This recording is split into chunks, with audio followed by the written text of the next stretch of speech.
Hello, assalamu alaikum. Good morning. Khushamdeed. Ji ayanu. Goedemorgen. Bakhair ragale washwale chunishumme. Ladies and gentlemen, welcome to World this morning on a beautiful, very pleasant and sunny after a very long day or a very long weekend. It's Monday, ladies and gentlemen, for you. And this is Shaza Hashmi. So here's the thing, when I said, sunny after a long weekend, if you were here in the Twin Cities and even some other parts of Pakistan, it was raining for straight 2 or 3 days and it was just so beautiful. At some point, the rain did sort of, distort the PSL matches going on as well, but otherwise it was fun because we knew, well, this is going to set down the winter and we're heading into the spring and then summer and it's all very exciting, yes. Something different happened over the weekend for me. For all of you who have been watching this show regularly, you know that I even sometimes happen to work on the weekends too. But this time, it was a proper, sort of a holiday for me. There was no work, so for straight 2 days, I was not studying, I was not working. I was the most lazy person in Pakistan. But hey, I'll tell you what, sometimes vacations are needed. And even if they are for 2 days, I think it's very refreshing. I think it's very it's amazing for the brain to flourish. It's amazing to take a break. For everyone out there who has been regularly sticking to their jobs, ladies and gentlemen, it's time for you to take probably a day off or probably even an evening off, spend it with your loved ones, spend it with your family, with your friends. Give your brain a break. One more thing I learned. I don't want to say over the weekend, but I have been practicing it for almost a week now. So you know how people who do wake up early in the morning, they do not usually have the routine of breakfasts. People like me, I want to say, not everyone though. But if you take 2 dates a day, any time in the day, but I prefer them in the morning, they are going to, flourish, of course, your brain. It is very, full of nutrients, amazing. That is going to make you flourish in a better way, make you work in a better way throughout the day as well. Good for your kidneys, good for all your organs as well. And if you add a cup of milk to it, it is going to be just amazing. And I'm telling you this by experience. I've been doing it for almost more than a week now. And I feel so refreshed that even by lunch, I don't feel like I need a meal anymore. So this is just a very small tip for all of you early in the morning because, well, a lot of you must be holding your plate of breakfast or your cup of coffee or tea in your hands right now. Ladies and gentlemen, yes, you noticed it very right. Shazad Khan is not here. And he's not going to be here for the rest of the month. He will let you know why he went after he comes back, inshallah. But don't worry, we're going to carry on with our very informative show every other day because that is what I love doing. Love sharing my mornings with you, love sharing my knowledge with you. So to begin this day, I think I want to give out a piece of information. Now, just to set the record straight, I absolutely hate talking about things that you do for the betterment of the society or posting about it as well, because that should be between you and your God, whatever you are doing for the society. But what I'm going to say is just to inspire the people out there. While we know millions of children under the age of 16 who actually constitutionally have the right to free education do not go to schools. Excuse me, do not have any facilities to even be educated at home even, or go to tuition centers, go to academies, let alone a proper school setup. So what Shazad and I have done is that we have picked a certain institution, no names here, and then sponsored the education of one child each for, of course, entire year and then forward too, because that is please excuse me, I request my producers to send in water as well, but that is the future of Pakistan. And if you don't invest in the future of Pakistan, then what are you doing? Ladies and gentlemen, we're talking about the education system of Pakistan today and the people who are doing things to make it work right now. Heading out to a very short break. Stay tuned to find out more. Good morning.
Welcome back to Well This Morning, ladies and gentlemen. This was a very short break because, of course, we needed to start our conversation with the guests right away.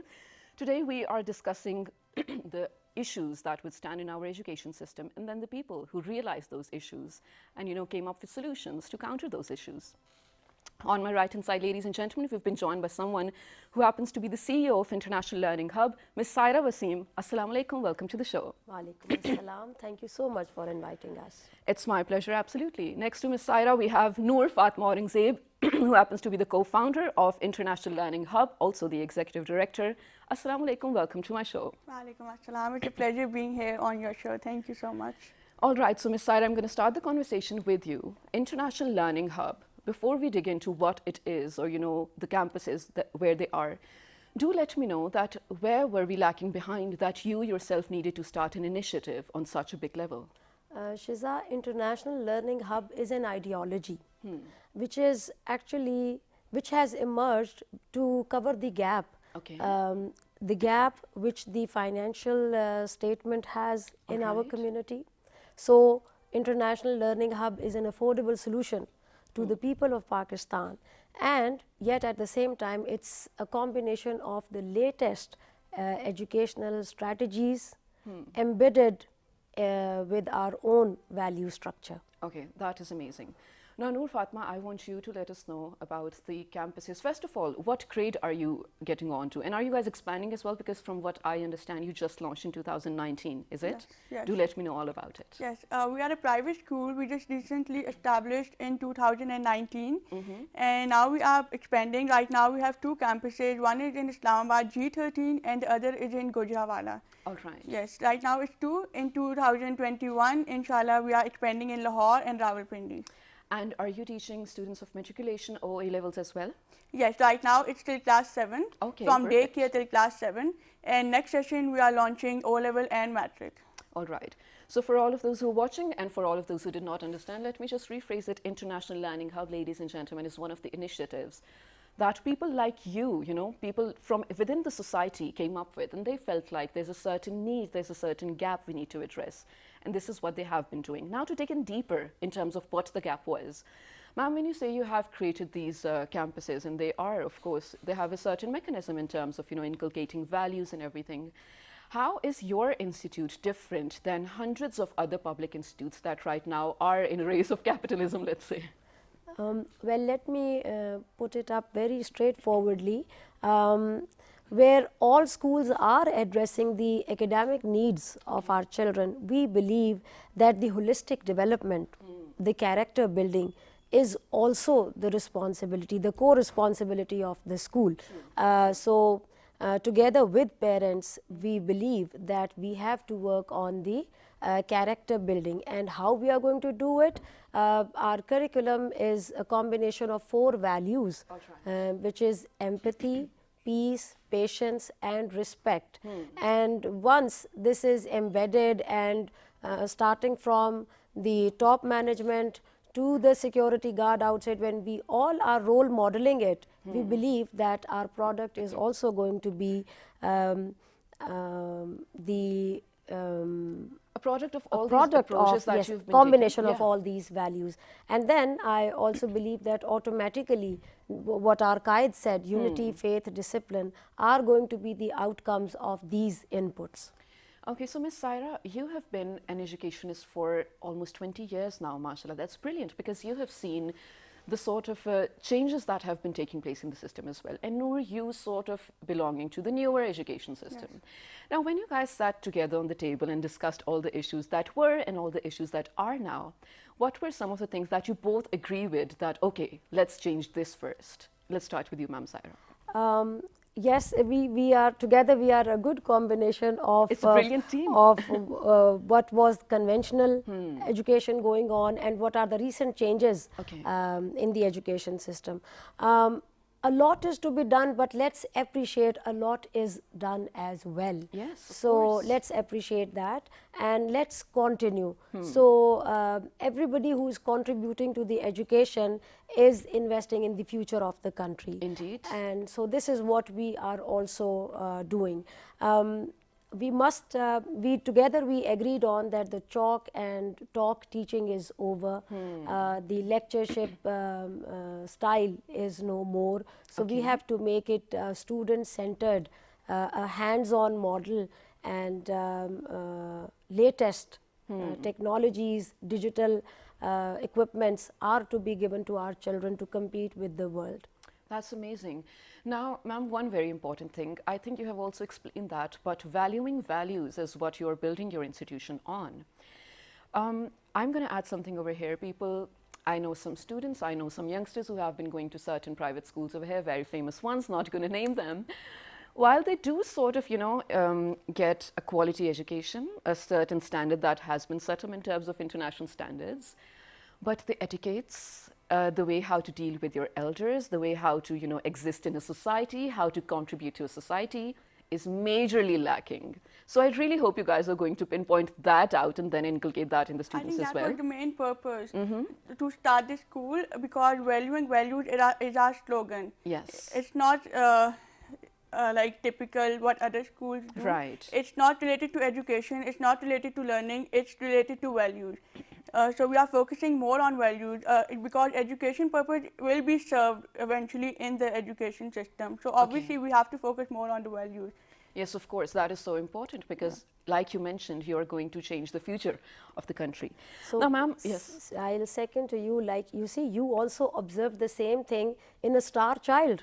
So you are agreeing that yes, he's a star, he has good grades. Exactly. What a outstanding record, but couldn't impress you because of the lack in the values. Okay, now one more thing. I have been in conversation with a lot of educationists along with a lot of students here. What I feel like we're lacking is when we talk about teachers training program, it is not very, very well received. Yes, of course, the student is there to learn. Yes, of course, he will have probably hundreds of flaws that the teacher needs to fix. But there are some teachers who are not really genuine to or passionate about their job, and that is where the training comes in. Are you providing any such facilities, or are there any such trainers in your institution that are going to, shape the attitude of the teachers too? And are they well receptive to it? Okay, that is the reason that for the last 3 years we were working on. Yes. Because before aiming to change the students, we firstly need to change the teachers. Yes, of So, course. and we have good qualified people with us, but to transform them into teachers, yes, training is the only solution. Absolutely. And we have a whole year training calendar with us. So there are ongoing trainings made compulsory for our teachers. And so far they are doing a great job. Oh, that's amazing. Now, Noor, you being the modern face of the education system, I want to say, because of course I'm pretty sure recently studied and then recently ventured into as an educationist as well. So you tell me, the product of your institution, what do we expect a graduate of the International Learning Hub to be like in terms of his, personality, in terms of his knowledge, and in terms of his intellect when he graduates from your school? Okay, yes, because like I said, we are emphasizing on values-based education system. So obviously, we expect our children to be different from regular education system, because once, like we have in our school, we have different like values groups. Like it's red group, blue group, green group, and like we have given them one value: respect, peace, patience, empathy. Okay. So from the child, when the child is small, he is looking at those, and it will be embedded in the child since the beginning. Definitely, definitely. Yes. Now, these are the things children, and they are so observant, especially till the age of, until they are teenagers and they start to become, let's say, naughty. They are pretty observant in all the things that they look around. And that is why we also call teachers as, in Urdu we say, Rohani Maa-Baap, right? Because they are the second sort of parent figures that you will, get all the knowledge and information from, you will get the etiquettes from, you will perceive whatever they are doing as well. Now, Ma'am Saira, again, you belonging to this field for so long, I want you to tell me that is it necessary for Pakistani schools to follow a certain standardized curriculum no matter what area they're belonging to?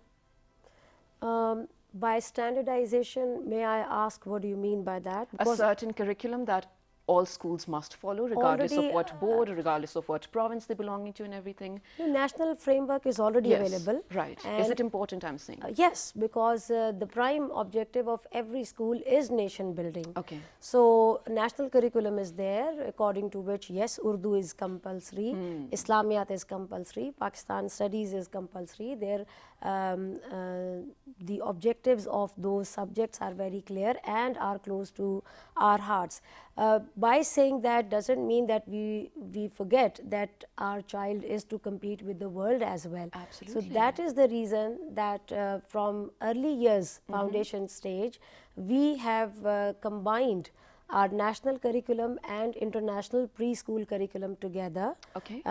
to introduce our child to the world and the world to our child, Okay. keeping in mind that yes, national framework is very important. That is brilliant. Now, ma'am, when you say you are, sort of creating an institution and then creating a whole army, I'm going to call it army, of people with a certain value system, with a certain framework that they are going to follow throughout the learning too. When we're talking about students coming from private schools, and then this being a private school as well, I'll try to set an example first and then get to the question. So if you see a student coming from that elite school, he is going to apply to an XYZ job, and chances are 90% that he will get into that job as compared to a brilliant child coming from FG College, which is true.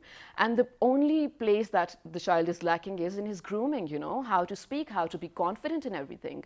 So with your school, are we expecting that to change? Because you said it is affordable, so of course I'm assuming that a lot of classes and segments of the society will be, sending in their children to this. Yes. But are they going to be at the same level after they graduate? They are going to be as groomed as any elite school, Okay. and they are going to be competent as any FG college, as you said. That's because we are providing all the facilities. We are providing them the computer lab, arts room, specialized classroom. We have smart boards. And so we are providing them these things, yet in affordable prices. Amazing, amazing. So ladies and gentlemen, please mind what I said when I said FG College. This was just generalizing. I did not mean to belittle anyone. I myself have studied from a public school. It's called Army Public School, if all of you know. So towards the end, ma'am, just one more thing. It's 2020. Globalization is at such a fast pace that even if you are, sort of restricting your child in the school hours, that, okay, no, you're a Pakistani, XYZ is what you need to learn. After he goes back to, his own house, he's going to be exposed to all sorts of things, all sorts of, the pop culture and everything. But how are you going to make sure that there's a right balance between him being a nationalist and him also being a globalist? No, we are not restricting our child Okay. to remain, to restrict to only Pakistani information. Yeah. We want him to look to the world as a Pakistani, and let the world look at him as a Pakistani. So he knowing everything about the world is very important, and we are Amazing. not restricting our child for that. Oh, that's amazing. Do you have something to add to that, Noor? Oh, thank you so much. All right. So, ladies, you guys were amazing guests, and best of luck for your future endeavors as well. I'm pretty sure International Learning Hub is going to be amazing. But before we wrap up, ma'am, do let me know about your future plans about this as well, and any message both of you want to give out to the youth of Pakistan or the parents of Pakistan in terms of, the education that they're going to impart to their children. As far as our expansion plans are concerned, we do have our expansion plans for Lahore, Karachi, and Rawalpindi.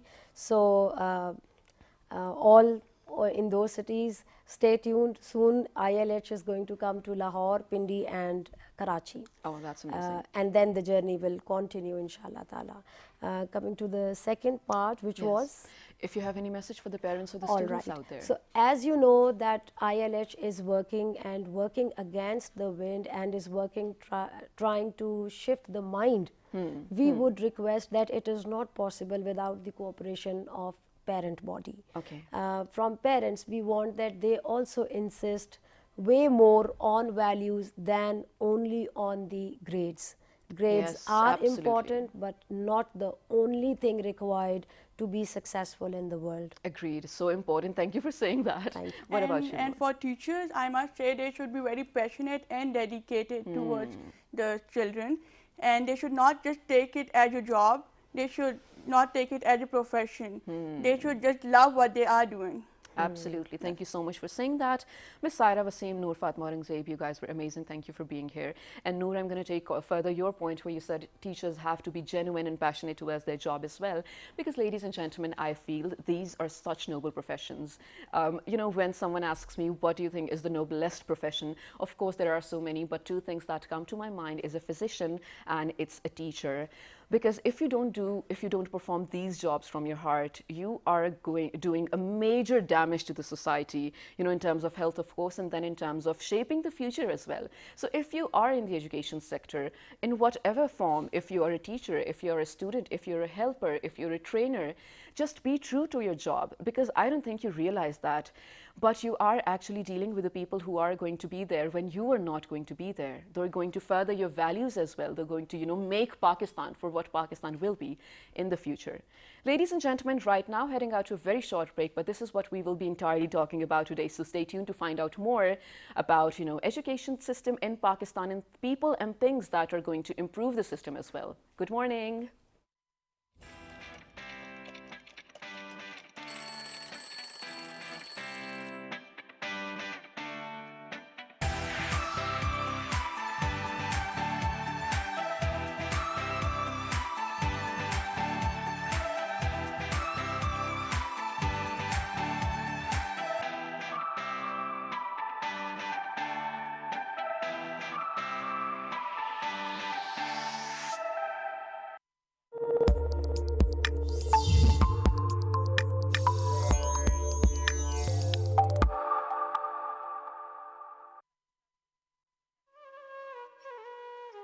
Passion for polo will be the highest on the world's highest polo ground.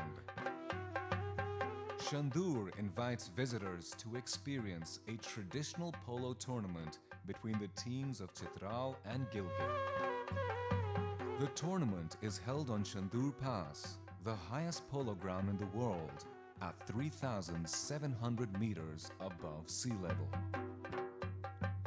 The first time a polo tournament took place on the Shandur Pass was in 1936.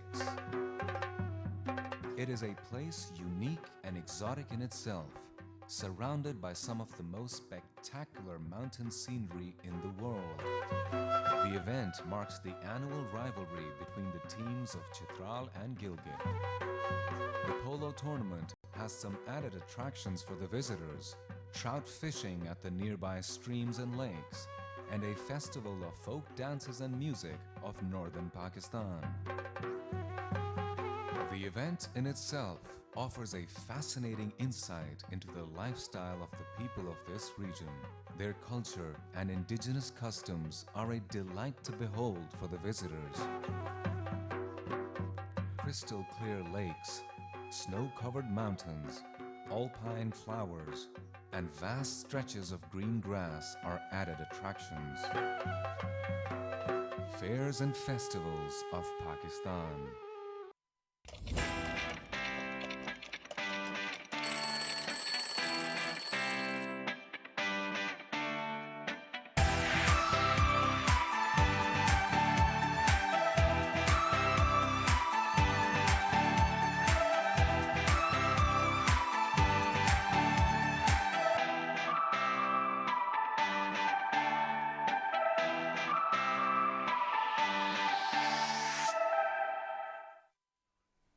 Welcome back to World This Morning, ladies and gentlemen, on a very informative Monday morning. It is always informative for me, Mondays especially, because I, being a student, have 2 classes right after I end the show.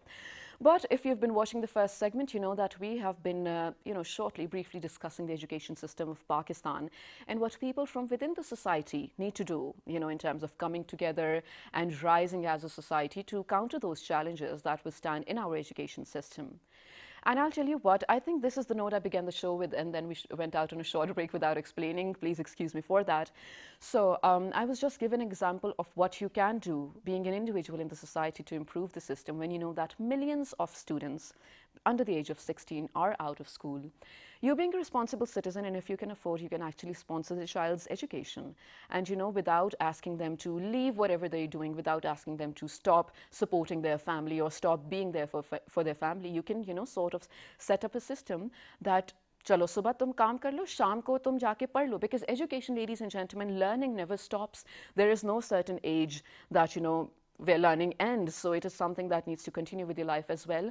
And along with individuals, there are certain institutions and organizations in Pakistan that have actually taken up the responsibility of improving the system, as well as making the people realize that this is the future. Knowledge-based economy, knowledge at all is the future of Pakistan, ladies and gentlemen. So British Council, I think, if you have been watching our show, almost every other month there is a show that we do that British Council comes up with an initiative in terms of, providing facilities, providing basic knowledge and, institutions and building up setups for people belonging to downtrodden segments of the society or belonging to rural areas or belonging to those areas where general facilities of the state cannot reach. So these organizations come up along with the stakeholders from within the society to set up things that will help the society, and this time they came up with a thing called the Thought Leaders Summit. This is the first time it's going to happen, but I really hope it's going to continue and it's going to be an annual thing as well. For all of those who don't know, it's going to be a leadership sort of conference where people from different segments of the education system itself and different segments of making a change, the leaders are going to be there discussing things, putting their grievances, their ideas, their solutions on the table, and then coming up with a better plan for the betterment of Pakistan. And to speak about this, who is better than the Director of Education, a member of British Empire herself? She is none other than Miss Nishat Riaz. Assalamu alaikum, welcome to my show, ma'am. Wa alaikum assalam and a very good morning. Good morning to you too. Next to Ms. Nishat, ladies and gentlemen, we have the Executive Director of STEP. He happens to be Mr. Atif Sheikh. Assalamu alaikum, welcome to Well this morning. Thank you very much. So to begin with, first of all, please let me know what STEP stands for all my audiences. STEP actually is Special Talent Exchange Program. It's a cross-disability organization.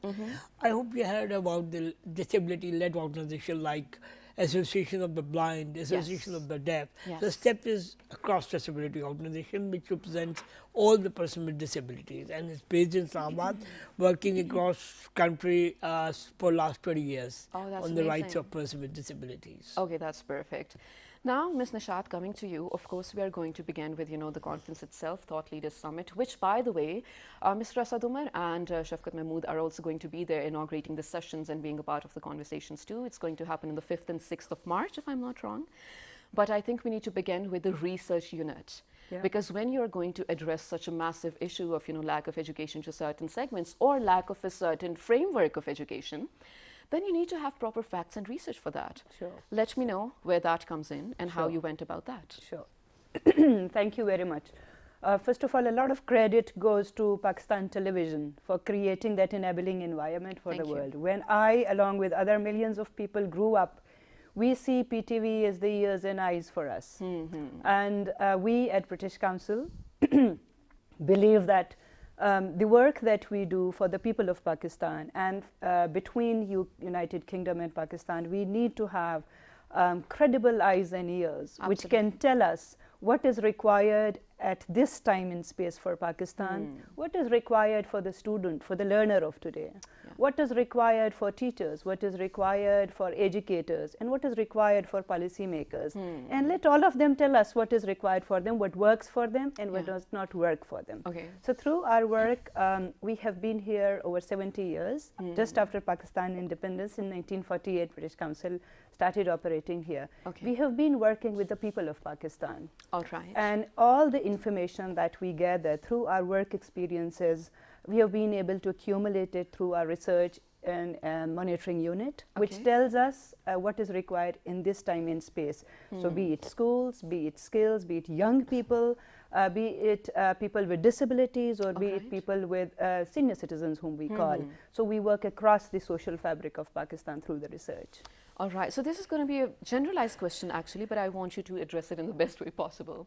When you did come up with such research, belonging to all these segments, what were the main issues that, caught your attention, specifically your ma'am, that you felt like, okay, this is something we need to address? I think that's a very good question. And it's really very close to my heart. Because we are talking about research, let me just tell you the scale of what we are talking about. Okay. Every year in the world, there is 2.5 million academic papers which is produced as part of the scientific research. In Pakistan, in only last year, there were over 8,000 publications which were produced. Okay. In Pakistan, there are around 200 universities, and each university produces MPhil and PhD almost graduates who do research. How much of the research which is contributing to the research and academic agenda, but how much of the research is applied in today's world? Oh, yeah. We have problems around us. They are not theoretical, they are really practical problems and issues around us. I agree. So how many researchers as researchers and how many institutions as research institutions, how many organizations are actually helping to contribute to apply that research in the daily lives of a common Pakistani here? Which is so essential. Absolutely. So the application of research. All I right. completely agree that research is very important to advance the academic research only and the scientific development, but also is a great responsibility for the researchers to have that research applicable in the society. You see diseases of all types. You see social development, social issues of all types. We see economic issues of all types. Yes. Why do we engage consultants all the time? And why do not we look at the institutions and the wonderful talent that we have within our nation, within our country, to engage young minds who will not only produce applicable research, but also will be the owners, will be the troubleshooters of the solution. So I think that's the premises where British Council works. So bringing researchers, bringing evidence, bringing facts and figures into action, which can actually really bring out the positive change in the environment around us. That's just amazing. And I actually do agree with you, because I think when we were doing the final year project, our thesis for my bachelor's as well. Sounds so familiar? Yeah, right. So what my teacher, he was a genuine man, you know. I really absolutely sure. admire and respect him, because he studied from abroad, and he was, the modern mind as well. And when I spoke to him, I was like, you know what, I want to do theoretical research as well, a proper thesis paper. He was like, for what, Shiza? Because I was doing media studies, right? Sure. Multimedia journalism. He was like, for what? I was like, sir, I want something to my name. Yeah. He's like, to end up in a pile of things that will be burned. Yeah. Which is so true and so sad. But while we do get to the basics of this conference, Mr. Atif, I want you to, like I asked Ma'am Nishat, one of the things that was close to your heart that brought you to the table. Thank you very much. Actually, first of all, let me clear, like, research on disability issue is very limited. Yes. Now, most of the research which has been conducted on disability in Pakistan is about medical perspective or the charity or how we can benefit them or as a core beneficiary. But there are very few researches have been conducted on disability inclusion. Oh, yes, of So course. very first research which was published in 2014, conducted by British Council, that was one of the first of the series of Moving from the Margin. In that research, first time, the aspirations of persons with disabilities, the real challenges they face in society, and how society can be fixed for their inclusion was published. Okay. And that started a debate in the policymaker circles, in disability people, DPOs, disabled people organizations, and development sector. Okay. That we don't need to work more on the disabled person, we have to work more on enabling the environment. So that was a starting point. Then recently, Research and Evaluation Unit of British Council, they have published a second research which is more focused on moving from the margin, mainstreaming young people with disabilities. And that studies the demand side, like how far society is prepared to include them. And then at the same time, this research also reviews the employability of persons with disabilities, because there are two issues. Yes. First of all, persons with disabilities need a skill set Yes, to be part of the livelihood market or the job market. On the other side, our employment sector, which is corporate, government or whatever, they have to be prepared to accept disability as a diversity. So in this conference, in forthcoming conference, the very interesting thing which is going to be discussed again very first time, that how to include persons with disabilities in different sectors of society. Wow. Education, economy, livelihood, politics. So it will be discussed there. That's amazing. So it's a new dimension. We have been discussing from disabled persons organization perspective, but it will be more influencing when decision makers and their thought leaders are going to discuss this issue. Yes. So वो कहते हैं बात निकलेगी तो दूर तक जाएगी. So it will be debated again that how to include persons with disabilities in the overall development process of the country. That's amazing. And you know, where you said that earlier, of course, if there was a discussion, the discussion was generally based around, you know, what the people living with disabilities need to do. But the real issue actually is how the environment needs to be more accepting Exactly. and conducive as well. Unfortunately, ladies and gentlemen, I have been, you know, seeing all these instances which make my heart break as well. I was talking to these amazing people before the show as well, that I happen to know someone working in an institute in Rawalpindi, working specifically for people with disabilities. And while after they graduated from the institute, they were inducted. Some very, you know, people, some gracious people actually inducted them in their probably household businesses, whatever they're doing. One was a tailor, one had a fast food chain, so they inducted people with disabilities in their chains. But what the clients did was, the way that they dealt with the people with disabilities, it was so heartbreaking that just 2 or 3 days later, the person themselves said, I cannot stand this every day. It's just so heart-wrenching to see that you come out in the society trying to be, you know, included, trying to be equal, but you don't get the response. But ladies and gentlemen, through this summit, we, you know, the British Council is actually planning to start a generated discourse. If they're not, you know, of course, change comes later on, but to generate the discourse with the right kind of people is what we're looking at. And ma'am, there are 4 sectors that we're focusing upon. I want you to please highlight those. Well, you are more aware on the Of course. summit itself, but I think it's really very important what is the purpose. Yes. And when it's about the purpose, it's what is the essence of the summit itself. Research, we spoke about how important it is, and especially for Pakistan being one of the 5th most populous country, we have a population, younger population, which is over 100 million young people are just ready to prove their talent, to show their potential. They're waiting for the enabling environment. I think it's really very important for Pakistan at this point in time to see what are the facts and figures, what are on-ground realities, and what are the issues that are barriers in terms of actually stopping that potential and capitalizing on the opportunity. So 3 things I think are really very important for British Council. Okay. One is the equality, that every person in Pakistan and in the world has equal opportunities. It's about accessibility, equity for everybody. So we talk about education, it's accessible and affordable for everyone. We do programming within British Council and with our counterparts within the public sector as well as private sector, which are equitable and affordable. The other is about diversity. So we are enriched with such a pluralistic, diverse ecosystem in Pakistan. That's amazing. You talk about Sindh, you go to mountains, you have K2, then you have rivers, you have Indus civilization, you have everything, everything.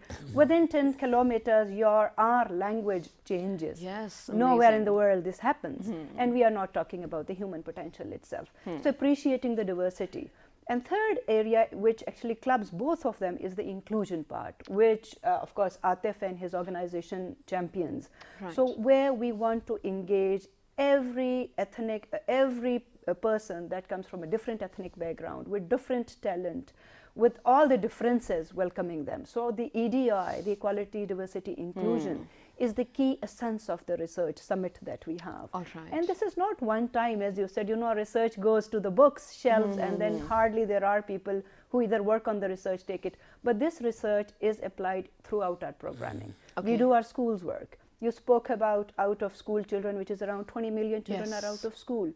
We have a program which is called Take a Child to School, which has so far brought about over 300,000 children to school. That's amazing. But also talk about the children who are within the school. Are they getting the quality education? Absolutely, yes. Are there opportunities for children with disabilities? So I think this summit will just trigger those discussions and engage people who are very relevant, including state, including private sector, including the learners, including policymakers, and try to have a collective action, really collective action which can bring about the positive change that we always dream for. Wow, that's amazing. Do you have something to add? Yeah, actually the summit is also on a very timely, because government of Pakistan has recently passed the first ever legislation on disability rights. It was like people with disabilities and their movement is struggling for last more than 15 years on the rights-based legislation in Pakistan. Finally we have it. Like government of Sindh has passed in 2019, government of Balochistan and Gilgit-Baltistan. And now in Islamabad, the National Assembly has approved a bill on the rights of persons with disabilities a few months ago, and which is going to be the first ever law on disability rights in Pakistan. At the same time, Pakistan has ratified UN Convention on the Rights of Persons with Disabilities since 2011. And government of Pakistan is like putting a lot of effort on the attainment of the sustainable development goals, which are also disability inclusive now. So at this situation, when we have international commitments, we have national commitments, both. This conference will be a very timely initiative when these issue of inclusion will be discussed from the rights perspective. Like inclusion is not an kind of optional thing. No, it's compulsory. It's needed by law now. Yes, agreed. And you know, it is because of the brilliant minds like you that I'm pretty sure this is going to be very fruitful. Now, one more thing, ma'am, when you're talking about equality and equity, this is a major thing that we need to focus upon, of course, being one of the SDGs too. But the sad part, I'll tell you, ladies and gentlemen, in our society is, and right now we're just talking about people living with disabilities, there are certain segments, sometimes based on color, sometimes based on gender, sometimes based on caste, which are, you know, stripped of their right of basic needs, of fundamental rights that a person must have in not only Pakistan, but entire world as well. But, you know, the society somehow manages to not provide those rights to them. So this approach is also towards them. All of the people who have been stripped of their basic fundamental rights are going to be spoken about, are going to be, you know, dealt with the issues that they have. One very important part of this summit, by the way, I want you both to address, and I really enjoyed that this is actually one of the key points. It's digital Pakistan and creative economy. Because when we talk about the incumbent government, the Premier himself realizes the fact that, you know, knowledge-based and digital-based economy is the step forward. And, you know, I love how he has been engaging with the social media influencers, people making a voice or, you know, raising their voices on social media, because he knows that is the power of it.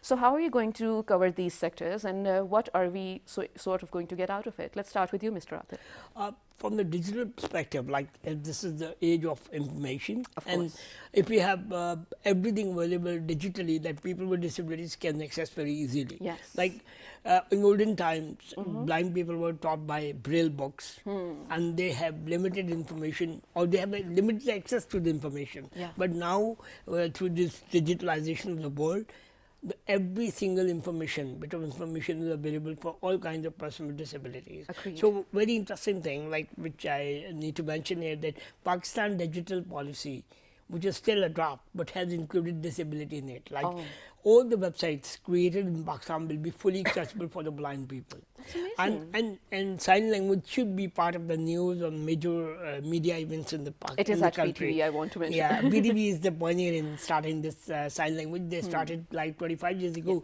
and now they reinstated last year. So that's a very good thing. So through the digitalization, we can utilize a large human resource person with disabilities, which is like still imprisoned in their houses. They can be part of the education, they can be part of the economy, they can contribute in the development of the country, sitting at their homes through this digital technology. Love it, absolutely love it. What about you, ma'am? That's a very big question. I think there are two things. First is the generation of knowledge. The second is curation, and the third is dissemination of knowledge. I think through digital platforms, be it the powerful media that you represent, the television, be it radio, be it the smartphone, or any other digital platforms, I think generation of knowledge is part of the equity. Everybody has the right to get the information that privileged and unprivileged, have and have-nots do not have the barrier. So I think that's first thing that we care about. And for a country of huge scale like Pakistan, where the state and the infrastructure doesn't allow everybody to reach in person, I think the power of digital media is really very strong. And with the affordability that we have, Pakistan has the opportunity of offering one of the lowest telecom rates. So you get packages of all types, you know. The people who are in our home, and the wonderful chef that we have, the wonderful driver who takes us away, he says, बाजी आप वही package करा लें जो मैंने कराया because it's easy for me. So I think it's about accessibility. You go to Tindo Adam Khan, you go to Murid Ke, you go to Sindh, you go to Chitral, you go to Kalash, you will have one thing in power, and that connects us. I think technology has the power to be to appreciate EDI, to be less gender blinded as other platforms are, and we have to use and capitalize, and wonderful that government is also supporting and all institutions are supporting. That's amazing, that's amazing. But ladies and gentlemen, this discussion does not end here. In fact, it is actually going to begin on the 5th of March. But there are so many things I feel like talking about. Unfortunately, we're short on time. So Ms. Nishat, I want you to please give out the information to everyone. First of all, is it open for everyone? It is open for everyone. There are sessions sessions which are relevant to almost every age group. Oh, amazing. So I do appreciate that people come, and if they want to know the program, just contact British Council office and our website www.britishcouncil.pk, and our call center will be more than happy to invite them. That's just amazing. And towards the end, Mr. Atif, do you have any message that you want to give out to the people out there in the society to be a part of this conference? Please go on. Actually, I would recommend like people with disability especially to have a close watch on the outcomes of this conference. Secondly, people who are going to attend it, I would request them to highlight the outcomes of the or discussion on the social media as well, so that I understand that limited people can attend this conference live, but on the social media we can increase the impact of the conference. Absolutely. And thank you very much for your program to raise this awareness among the Our pleasure. Thank you so much for being here, Ms. Nishat Riaz, Mr. Atif Sheikh. Thank you so much for enlightening me and my audiences early in the morning as well. Ladies and gentlemen, Thought Leaders Summit is going to happen on the 5th and 6th of March, and the details, of course, you can find on the website of British Council itself or their helpline. They will be more than happy to help you. Just towards the end, I want to talk about one thing, and I think everyone who has social media has seen this video. This was of a child as young as 9 years in Australia being bullied at school every day from their teachers as well as their, his fellow students as well. Unfortunately, he was bullied to the level that imagine a 9-year-old saying that he wants to end his life because he does not want to face this inequity, inequality, and this kind of behavior every other morning. It just absolutely breaks my heart to watch the video, to just hear about it.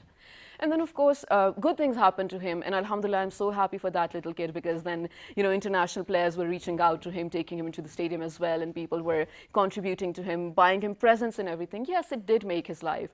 But please don't be the person who brings someone down. It does not have to be anyone having a special need or something. Just do not be the person to put certain labels on someone, or just do not be the negative person around.